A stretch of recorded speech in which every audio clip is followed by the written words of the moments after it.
to all of the media. But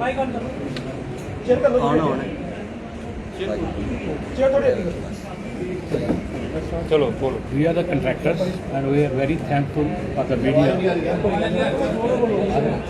hold करो इसी थोड़ा। तो मेरे तो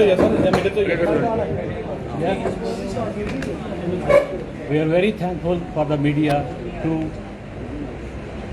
hear us, our grievances and all these things. This is President of PWD, this is Vice President, General Secretary. There are so many problems which we are addressing. We will speak for this.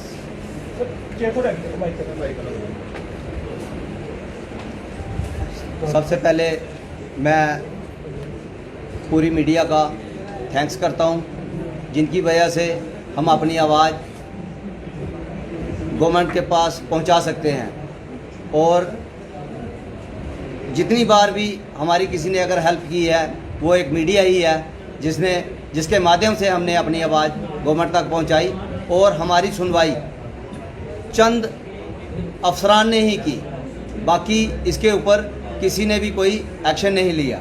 सबसे पहले मैं PHE chief engineer Manish Bhatt उनके tenure के ऊपर कुछ कहना चाहूँगा।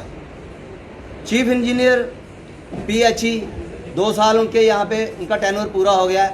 हम 20-25 बार उनसे मिले, सारी कॉन्ट्रैक्टर एसोसिएशन पूरे जम्मू की प्रोविंस लेवल की उनके साथ मीटिंग्स एक बार नहीं 20-25 बार हुई, लेकिन 2 साल में उन्होंने हमारा कोई भी मसला हल नहीं किया और ना ही हमारी बात हायर लेवल तक पहुंचाई, जिसकी वजह से हम सारे कॉन्ट्रैक्टर जितने भी प्रोविंस लेवल के पूरे कॉन्ट्रैक्टर, ना ही 2 साल से किसी को पेमेंट्स हुई।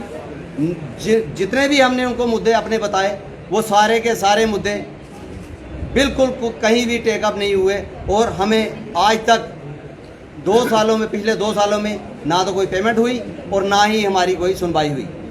हमने 2 बार कमिश्नर साहब से, राजू जी से, हमारे एडवाइज़र भटनागर जी से हम मिले और उन्होंने बहुत ही अच्छा रिस्पांस हमें दिया और वहाँ से ऑर्डर भी निकाला एक कि इनकी जो भी लाइबिलिटीज़ कॉन्ट्रैक्टर्स की हैं आप फौरी तौर पे वहाँ पे भेजें। लेकिन हमारे चीफ इंजीनियर ने कुछ नहीं किया, ना तो कोई वहाँ पे लाइबिलिटीज़ भेजी, क्योंकि अगर इसने कुछ भेजा होता तो हमारी सुनवाई वहाँ पे ज़रूर हुई होती। इसने कोई कॉरस्पॉन्डिंग नहीं की, कोई यहाँ से कुछ नहीं किया, जिसकी वजह से सफ़र हम लोग कर रहे हैं।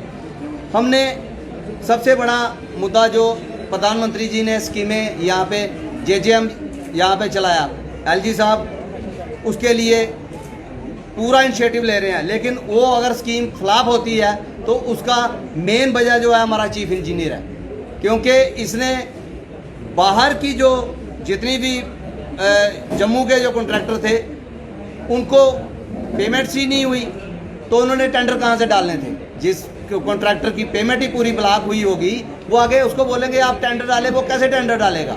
इसका मेन मोटिव बाहर की फर्मों को यहाँ लाना था, क्योंकि ये पूरी उम्र रहा ही ईरा में है और वहाँ से इसने फर्में करवा के सारा कुछ बाहर वाली फर्मों को दे दिया और जम्मू वाले आज तक सफ़र कर रहे हैं।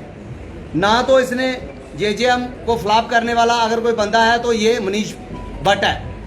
इसने TS 1 करोड़ तक कोई होती है तो वो ऐसी लेवल की वो 10 to 5 दिन में बिल्कुल क्लियर हो जाती है, लग के आ जाती है। लेकिन जब TS 2 करोड़ से ऊपर, 1.5 करोड़ से ऊपर होती है, जब इसकी चीफ इंजीनियर की उसमें आती है उसको ये बिल्कुल भी 4 महीने 5 महीने इसने बिल्कुल हमें डिमोरलाइज किया है। ठेकेदारों को इस वक्त ठेकेदार भुखमरी की कगार पे हैं।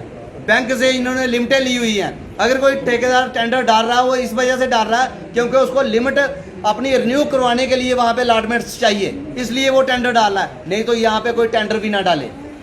हमारी लैंग्वेजिंग की स्कीम पहले जो थी JJM से पहले, वहाँ पे इन्होंने क्या किया कि एडवाइजर साहब ने कहा कि लैंग्वेजिंग में पैसे नहीं है, आप हमें लैंग्वेजिंग की लाइबिलिटी भेज दो, हम कॉन्ट्रैक्टर की ओल्ड लाइबिलिटीज दे देंगे और बाकी वाली जो है वो कैंसिल कर देंगे अलॉटमेंटें। लेकिन इन्होंने कुछ भी नहीं किया। 2 साल में हम सफ़र कर रहे हैं। हमारी मीडिया से और लेवल लेफ्टिनेंट गवर्नर साहब से हाथ जोड़ के विनती है कि ऐसे चीफ इंजीनियर को फौरी तौर पे यहाँ से कहीं और लगाया जाए, और जो कोई अच्छा आपकी नज़र में ईमानदार, एजेंसी को तो पता होता है कि कौन ईमानदार बंदा है, उसको यहाँ पे लगाया जाए, जो हमारे जम्मू के ठेकेदारों की आवाज़ सुन सके और हमारे जो पेंडिंग लाइबिलिटीज़ हैं और जो कुछ है वो हमें पेमेंट्स जो है रिलीज हो सके। कितनी पेमेंट आपकी बताया? एक कॉन्ट्रैक्टर की कम से कम किसी की 1.5 करोड़, किसी की 2 करोड़, किसी की 4 करोड़, किसी की 8 करोड़, किसी की 15 करोड़।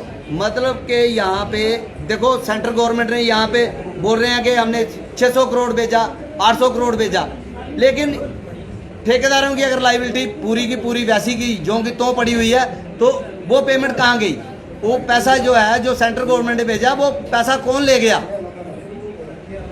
पूरा साल कॉन्ट्रैक्टर काम करता है, लेकिन लास्ट में मार्च में ये पेमेंट देते हैं, फंड्स रिलीज करते हैं, और लास्ट में क्या होता है, हमारे जितने भी जो ऑनलाइन पोर्टल हैं, ऑनलाइन पोर्टल जो हैं वो ओवरलोड हो जाते हैं और बिल किसी का भी अपलोड नहीं होता, जिसकी वजह से क्या है कि पैसे फिर सरेंडर हो जाते हैं। इसकी वजह से हम सारे लोग सरेंडर अपनी पेमेंट का कुछ भी वो नहीं ले पा रहे। हम काम कैसे करेंगे? अब हमारे PWD से जो प्रेसिडेंट नरेंद्र जी हैं, अगर मैं सही माने में बोलूं तो हम लोग जो है इस गवर्नमेंट के फाइनेंसर हैं। ठेकेदार कम्युनिटी एक ऐसी कम्युनिटी है जो अपना घर गिरवी रखकर अपने बीवी बच्चों के जो सेविंग्स है उनको रख के पल्ले से पैसे लगा के बैंकों से कर्जा लेके काम करते हैं, और आज इस पोजीशन में है कि हम लोग भिखमंगों की तरह इस गवर्नमेंट से अपने पैसे का क्लेम कर रहे हैं। लिहाजा आप लोगों के ये फर्ज भी बनता है, और हम लोग आपसे यही रिक्वेस्ट करेंगे कि हमारी जो ये प्रॉब्लम्स हैं इन्हें LG साहब तक, गवर्नमेंट तक पहुंचाया जाए, ताकि हम लोग सर्वाइव कर सके, हमें हमारी पेमेंट इन टाइम की जाए। क्योंकि ठेकेदार जो है पल्ले से पैसे लगाकर बाद में पैसे वसूल करते हैं, और हमारे ये संतरी मंत्री आते हैं, रिबन काटा और चलते बने। कभी किसी ने ये नहीं पूछा कि ठेकेदार ने जिस एजेंसी ने काम किया उसको पैसे मिले नहीं मिले, क्या उसके बीवी बच्चों के लिए खाना है या नहीं है, क्या उन्होंने लेबर पेमेंट की है या नहीं की है। तो इन शॉर्ट ज़्यादा वक्त ना लेते हुए मैं आपसे यही गुजारिश करूंगा कि हमारा जो मसला है इसे हाईलाइट करके प्लीज हम लोगों की मदद कीजिए, ताकि हम लोग जम्मू से कुछ वाबस्ता रहे।